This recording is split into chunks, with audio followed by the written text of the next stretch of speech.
Mariana es egresada de la carrera de edición de la Facultad de Filosofía y Letras y desde 2015 es ayudante de primera de la materia Fundamentos de Diseño Gráfico para Editores.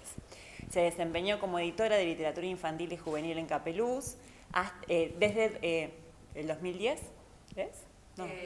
Dice desde el 2010, sí, ¿no? Hasta sí. Más o menos, sí, está bien. Y a partir del 2000, no, pensé que había sido antes, por eso me quedé. No, está bien, está bien. Y a partir del 2013 hasta la actualidad participa como editora en AISA. Ella está a cargo de contenidos infantiles y juveniles al servicio de la enseñanza de temas relativos al agua, al saneamiento y al medio ambiente. Bueno, la idea es que abordemos diferentes aspectos, tanto del proceso de edición, de pensar proyectos, y bueno, ya después otras cuestiones por ir más relacionadas con el marketing, los modos en que se acercan, ¿no?, los libros a los lectores.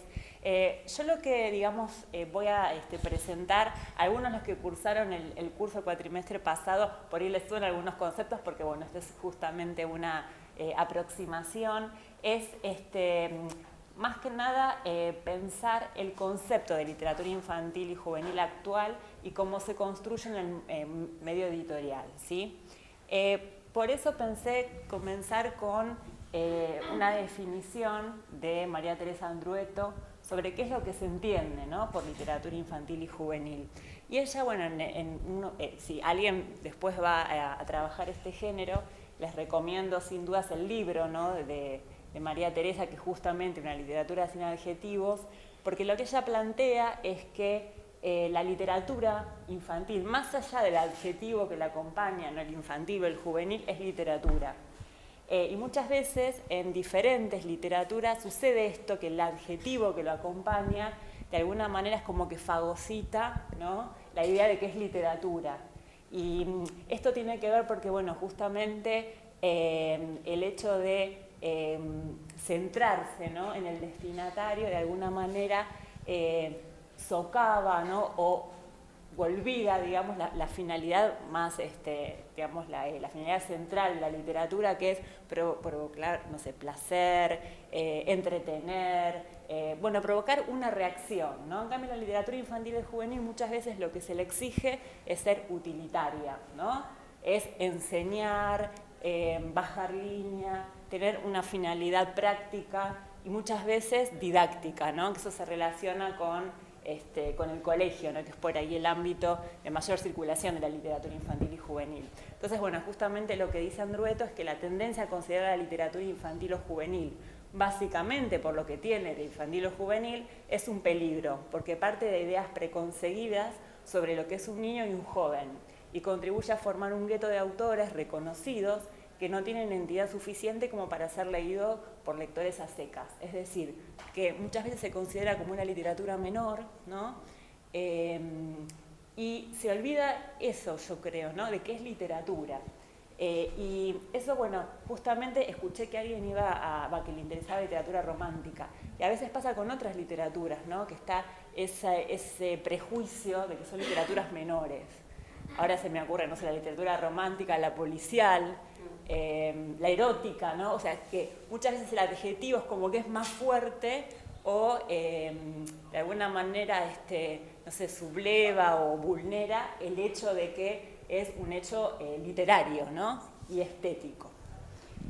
Entonces, bueno, en este razonamiento yo planteé, digamos, algunas cuestiones para ir pensando qué es lo que se le exige a la literatura infantil y juvenil y por qué en alguna forma hay un menosprecio.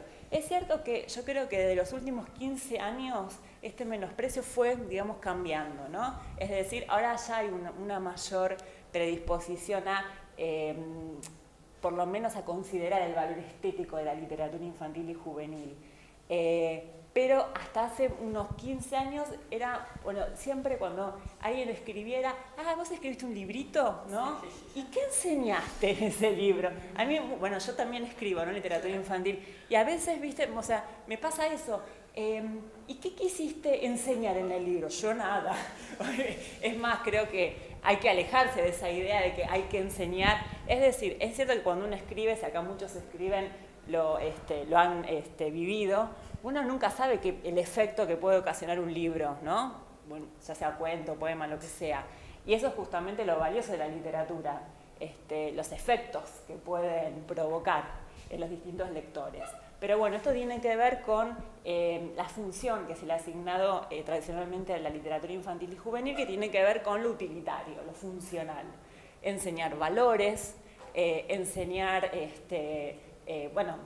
todo lo que tiene que ver con moral, con ética, esto de dejar la enseñanza, ¿no? Dejar una enseñanza en el texto. Entonces yo, por ejemplo, me pregunté esto, ¿la LIG tiene que enseñar? En realidad no. Pero bueno, es una función que muchas veces viene exigida o bajada desde la escuela, ¿no? Hasta hace poco, bueno, había colecciones que justamente presentaban la literatura con colecciones por valores, ¿sí? Ahora se sacó, pero bueno, y ojo, también está que si bien no hay colecciones explícitamente ahora ejecutadas por valores, sí en las guías docentes aparece esto, porque es lo que exige el colegio, ¿no?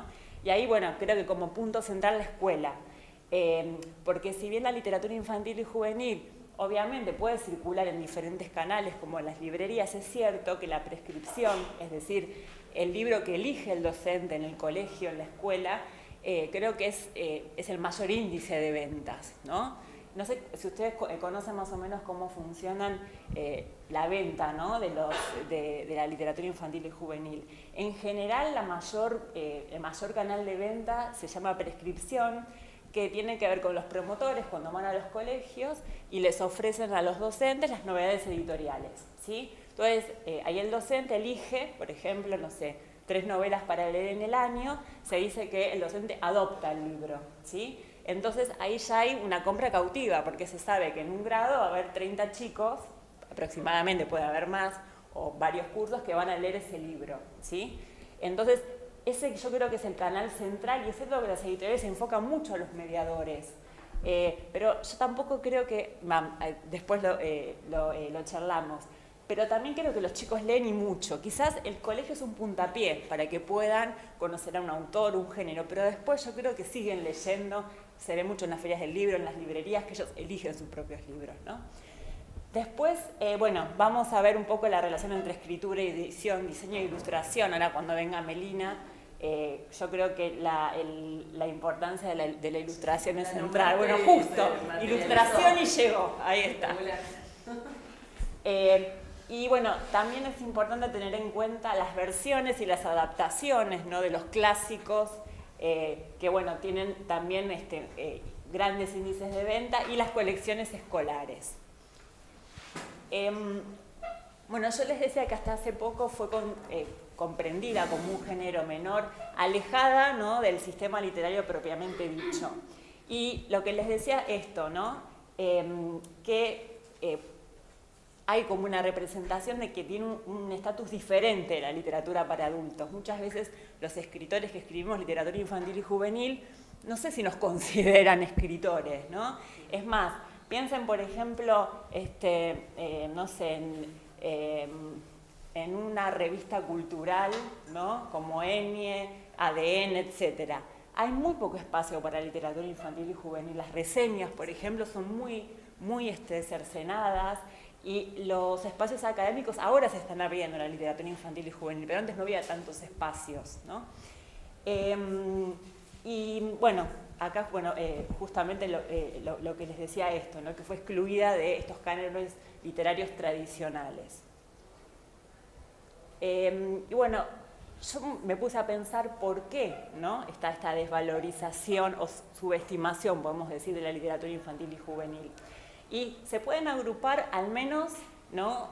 Pensando en 3 causas o 3 razones, ¿no? Una tiene que ver con el destinatario, porque muchas veces se asocia el destinatario infantil con un destinatario menor, ¿no? Incapaz de vivenciar la experiencia artística. Entonces muchas veces son textos muy complejos, tiene mucha relación entre texto e imagen, no lo va a entender, o ciertos temas, ¿no? Yo, por ejemplo, me acuerdo cuando habían salido los primeros libros de Isol, yo me acuerdo que estaba, justamente estaba en un profesorado, en un magisterio, y había mucha resistencia de llevar los libros de Isol al aula, porque justamente no los van a entender, esta relación, por ejemplo, en el globo, ¿no? Que hay una relación de la nena con la mamá. no lo van a entender, y el final, que es muy simbólico, muy abierto, ¿no? Digamos que hay mucho prejuicio, yo creo, con los chicos. Y si ustedes tienen chicos cerca, saben que creo que son lo más creativos y abiertos, ¿no?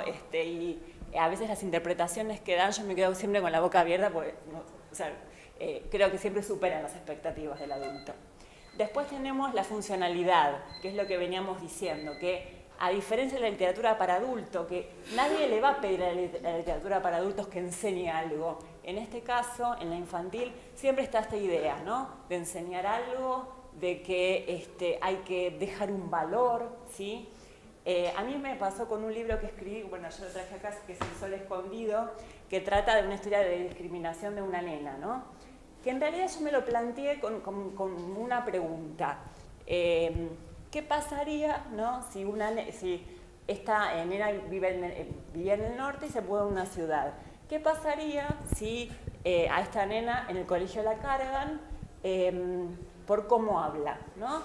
Entonces a mí se me ocurrió la idea de que la nena deja de hablar, guarda las palabras en diferentes escondites de la casa.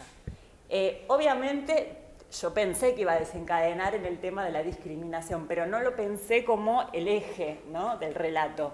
Y es interesante ver en diferentes colegios, ¿no? que se leyó el libro, cómo tomaron este tema, y en muchos no se quedaron anclados en la funcionalidad, sino que se abrió, ¿no? un poco a los diferentes efectos. Después la lógica editorial, que acá, bueno, no me voy a extender mucho porque están las chicas que van a hablar de eso, que tiene que ver mucho con, bueno, los libros a pedido, ¿no? Por ejemplo, los bicentenarios, ¿no? El de Tucumán, el de San Martín, salen un montón de libros, que obviamente son los que se van a vender en los colegios. Muchas veces hay libros muy buenos, de mucha calidad, y otras veces que no, pero es como todo, ¿no? Cuando hay mucha demanda. Bueno, brevemente, ¿se ve algo? Sí, ¿no? Porque estaba chiquito. ¿Cómo podemos pensar la literatura infantil en la Argentina desde un punto histórico? En realidad se puede pensar que hasta el 60 aproximadamente la literatura infantil y juvenil estaba, digamos, asociada a fines predominantemente éticos y moralizantes. Por ejemplo, pensemos en el libro Corazón de Amichis, ¿no? que es como el más digamos, representativo, que es más usado como libro de literatura escolar, ¿no?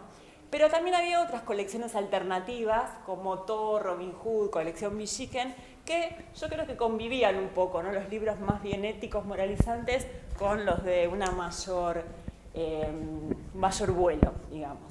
Pero ya a partir del 60 ahí hubo, digamos, un giro bastante importante, que ahí surge la literatura infantil en tanto discurso estético, que bueno, obviamente lo impone María Elena Walsh. Y ahí empiezan a aparecer otros sellos emblemáticos, como los libros del Chiribitil, cuentos de Polidoro, los cuentos de Pajarito Remendado, etc. Y hasta se ve a la literatura infantil como un objeto amenazante, ¿no? Y hay, bueno, diferentes decretos que, bueno, justamente en la dictadura del 70, que se inició en el 76, prohibieron, ¿no? La torre de cubos de Débetas, y un elefante ocupa mucho espacio, entre otros.